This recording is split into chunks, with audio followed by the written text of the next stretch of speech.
এখানে এই লোকটি তার মোটরসাইকেলের পেট্রোল নিতে আসে। এই যে ভাই, এটা কি আবার? ভাইজান, আপনাদের পেট্রোল এই পাত্রে আমি মেপে নেব। আমি জানি আপনাদের এখানে 2 নম্বরই কাজ চলে। আরে ভাই, আমি তো জানতে পারছি ভাইজান, আমাদের পাম্পে কোনো 2 নম্বরই হয় না। ভাইজান, কোনো না চিন্তা করে আমাদের থেকে পেট্রোল নিন, আমাদের পাম্প থেকে। না, এই যে ভাইজান, এবার তো আমি এই পাত্রে আমি পেট্রোল ঢালে নেব।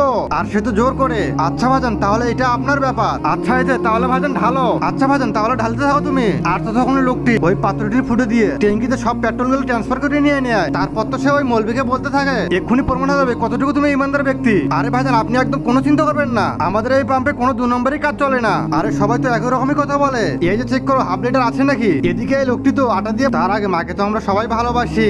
আজকে থেকে সেই মাকে ভালোবাসা কে কি এই ভিডিওতে লাইক দিয়ে চ্যানেলটিকে সাবস্ক্রাইব করে দিয়ে দেয়। আর আসলে আমি দেখতে চাই তুমি তোমার মাকে কতটুকু ভালোবাসো। আর কমেন্টে অবশ্যই তুমি আই লাভ ইউ মা লিখে যাবে।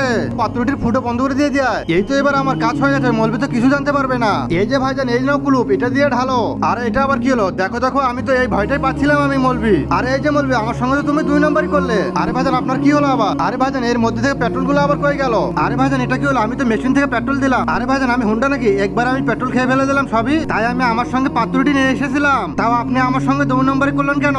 ভাইজান, আমি এই মেশিন থেকে তো পেট্রোল দিলাম এই পাত্রটি দিয়ে। আরে কই গেল আমার পেট্রোল গুলো? আরে ভাইজান, আমি তো খেয়ে ফেললাম নাকি? আরে ডাক্তার ম্যানেজার খেয়ে এখানে আজকে তোর পাম্প এখান থেকে বন্ধ করে দেবো, আমি এখান থেকে সরে যাবো। আরে আমি চিন্তা করতেছি যে 1000 টাকার পেট্রোল ঢালিয়ে আমি ভাবি সেটা আবার কোথায় যায়? আমার পেট্রোলটা কোথায় শেষ হয়ে যায়? একটু অপেক্ষা করুন। আরে যাও ভাইজান, ম্যানেজারকে ডেকে এসো এখানে। এই যে ম্যানেজার সাহেব, একটি সমস্যা হয়েছে। আরে কি হয়েছে? আমি এক কাস্টমারের তার মোটরসাইকেল পেট্রোল ঢালে দিয়েছিলাম আমি পরে সেই মোটরসাইকেলের পেট্রোল চেক করে দেখে সে তো গাব হয়ে যায়। আরে আমি তো ভেবে পাচ্ছি না এটা কোন জাদু। আরে এটা কিভাবে সম্ভব? এই যে ম্যানেজার সাহেব, তাড়াতাড়ি চলুন ওখানে আমার সঙ্গে। সে তো আমাদেরকে ভয় দেখাচ্ছে, পাম্পটা বন্ধ করে দেবে।